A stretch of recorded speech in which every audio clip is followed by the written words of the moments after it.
Hi guys, we're here today to share with you our resurrection eggs and our how we read through a book about the resurrection eggs. It's called Benjamin's Box, and we'll start going through it right now.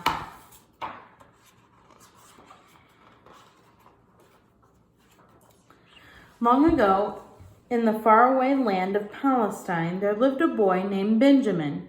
His small, humble home was nestled into a wall of other houses, almost hidden on a narrow back street in the bustling city of Jerusalem.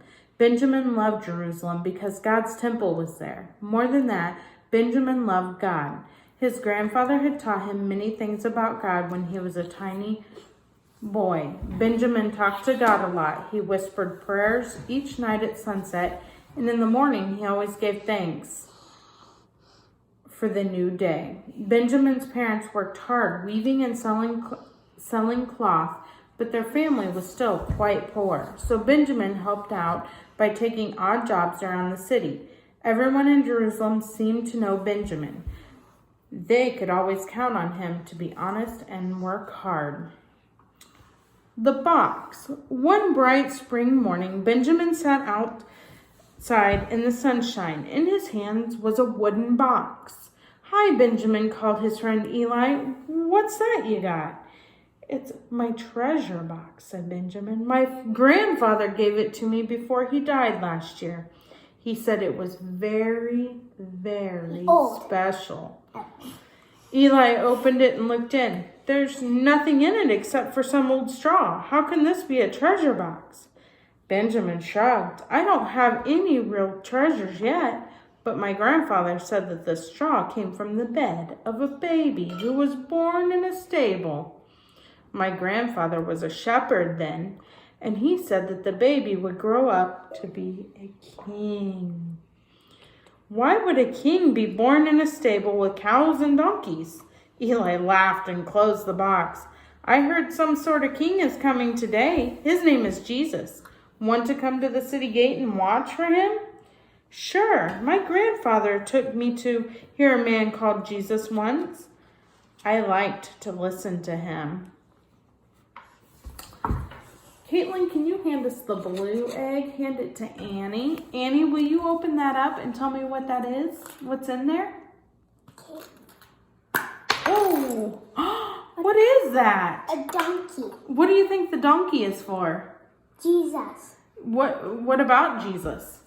Don't show her the picture. I won't. She's okay. She's looking at the See, picture. it's a little donkey. Little metal donkey. Oh, the donkey that's Jesus riding on. Yeah.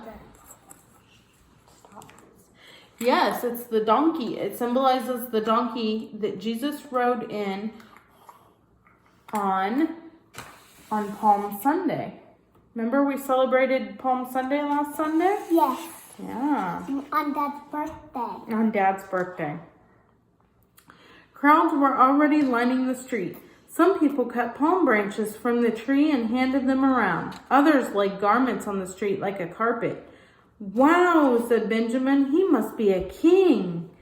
The two boys squeezed through the throng just as the donkey entered the gate. "That's him," Benjamin pointed to the man on the donkey. "That's Jesus." "Hosanna, Hosanna," cheered the crowd as they waved their palm branches in the air. "Hail to our new king," yelled an old man beside Benjamin. "Why does a king ride an ordinary donkey?" asked Benjamin. The old man turned. "It means he comes in peace. Jesus has come to set us free. Hail, King Jesus!" Benjamin looked into Jesus' face as he drew nearer. Jesus smiled back as if they were friends. The donkey plodded along and Benjamin followed, pushing through the crowd to keep up. At last he drew close enough to pet the donkey. A small tuft of hair came off in his hand. That night, Benjamin placed that bit of donkey fur in his treasure box. Caitlin, can you read for us the number 1 on the sheet?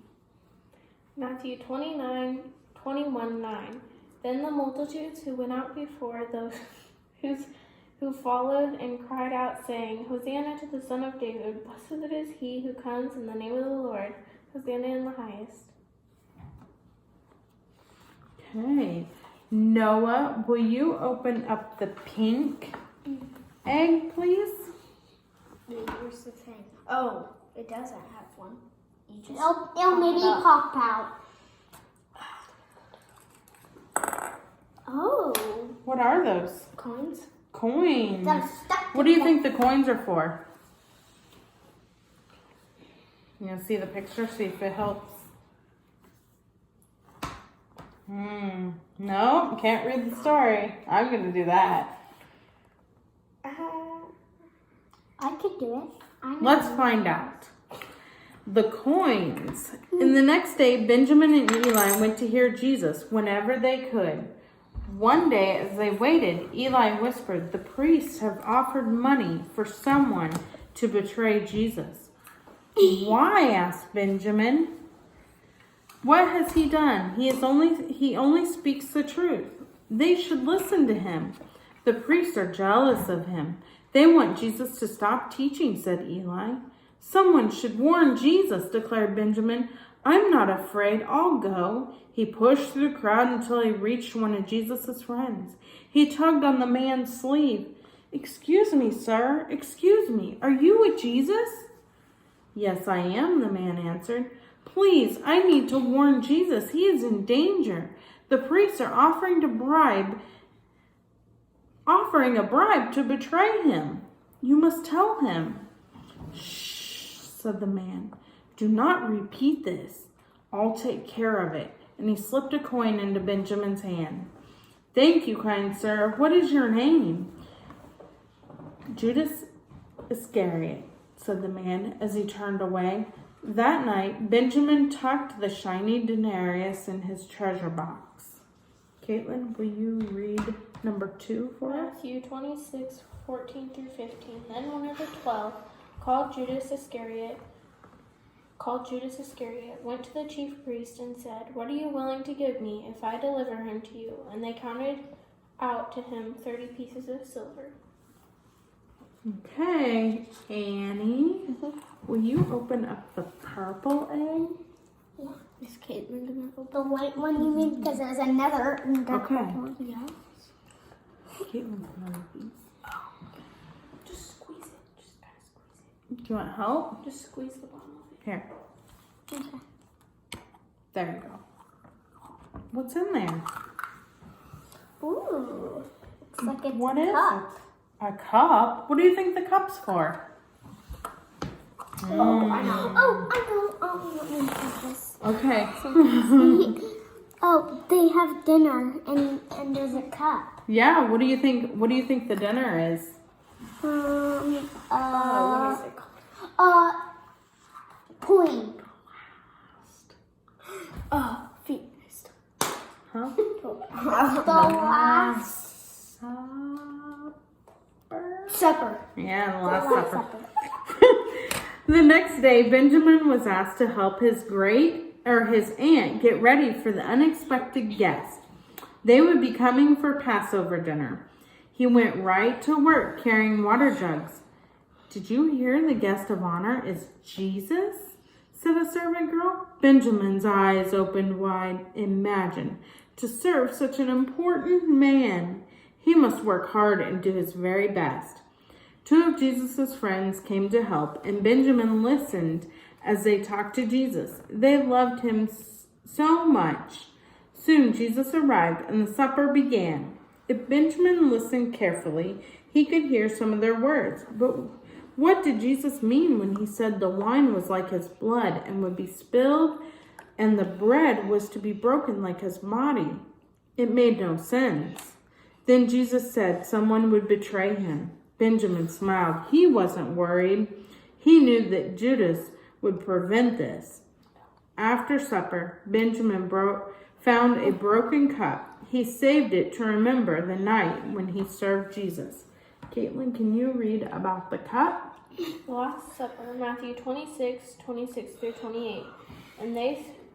And as they were eating, Jesus took bread, blessed and broke it, and gave it to the disciples and said, Take, eat. This is my body. Then he took the cup and gave thanks and gave it to them, saying, Drink from it, all of you. Okay, now we're going to open the fourth egg. Who? Who opened the last one? Annie. Okay, so you get to open up this one. Be careful, that one I think might be a broken egg. Oh, yep. What's in there? Jesus' hands, and it means when they fall asleep in the garden. Yeah, and so I only got to praying do two. in the garden. Yes. I only got to do 2. Yep, you'll get to do one more here, just a second. The praying hands. Later, Jesus and his friends left to pray. Benjamin wanted to pray too. He followed at a distance, watching as they finally stopped in a garden. Benjamin sat beneath an olive tree and broke off a twig. He couldn't hear Jesus, but he knew he was praying. Benjamin prayed too, and as he prayed, he rubbed the twig between his hands. Before long, his eyelids grew heavy, and he soon fell asleep. Loud yelling startled Benjamin. He leaped up in time to see soldiers taking Jesus away. "Stop!" he cried. "Stop! You can't take him. He hasn't done anything." "Shh, boy," said one of Jesus' friends, holding Benjamin back. "What's wrong?" demanded Benjamin. "Why are they taking him?" "They want to question him." Benjamin pulled away. "Why didn't you stop them?" But the man just shook his head and walked away. All Jesus' friends were gone now. Benjamin saw the smooth twig in his hand. "Dear God, please take care of my friend Jesus," he prayed as he walked. At home, he placed the broken cup and the twig in his box. Matthew 26:39. He went a little farther and fell on his face and prayed, saying, "Oh, my Father, if it is possible, let this cup pass from me. Nevertheless, not as I will, but as you will." Okay. Annie, can you open up the green egg? I can get it. Oh, there you go. Ooh, what's in there? A rope. I think it's a rope, or it could be a leather strip. It could be a leather strip. Yep. Can you put it back in the egg? There we go. I can put it back. No, let's just set it in there. Set it in there. Okay. I can put it back in there. Benjamin, did you hear the news? Asked Eli the next morning. They locked Jesus up. Everyone says that Judas Iscariot got a bunch of money to betray him. Benjamin gasped. He had told Judas about the bribe. Maybe this was his fault. He said goodbye to Eli and wandered through the city. What could he do now? Was there any way to help? Sounds of shouting made him stop, and he turned to see an angry crowd. "Jesus deserved that beating," snarled an old man. "That heretic claims to be God's son." "He should be stoned," yelled another one, shaking a fist. "What's going on?" asked Benjamin. "Did they hurt Jesus?" "What do you know about this Jesus?" demanded the old man. They all turned and stared at Benjamin with angry eyes. No, nothing," he stammered. His gaze dropped to the ground, where he noticed a small strip of leather. He picked it up. It was from the whips used by soldiers. It was wet with blood. He tucked it in his tunic and slipped away. Why would anyone beat Jesus? Mark 15:15. So Pilate, wanting to gratify the crowd, released Barabbas to them. He delivered Jesus after he had scourged him to be crucified. Okay. Noah, will you open this egg? I think it's Jesus. Oh. It's the, Where they put the things on their head. The crown. the crown. Of what? Crown. What are those little things sticking out from it? Thorns. Thorns. The crown of thorns. Can you put that in here? Oh, yeah. The crown of thorns. Okay.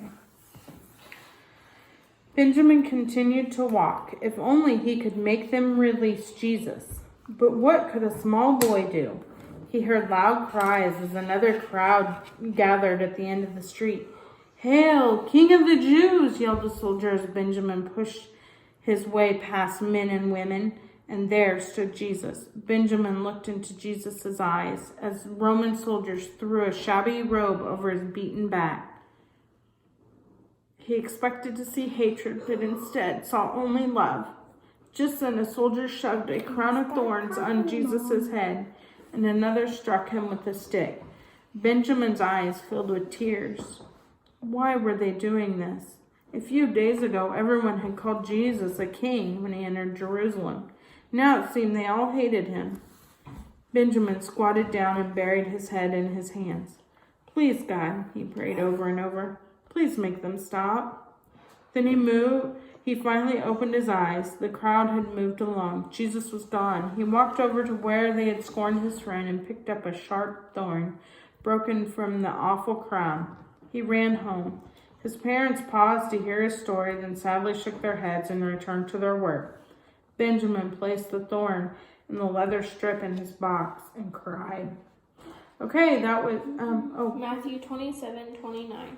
When they had twisted a crown of thorns, they put it on his head and a reed in his right hand, and they bowed the knee before him and mocked him, saying, "Hail, King of the Jews!"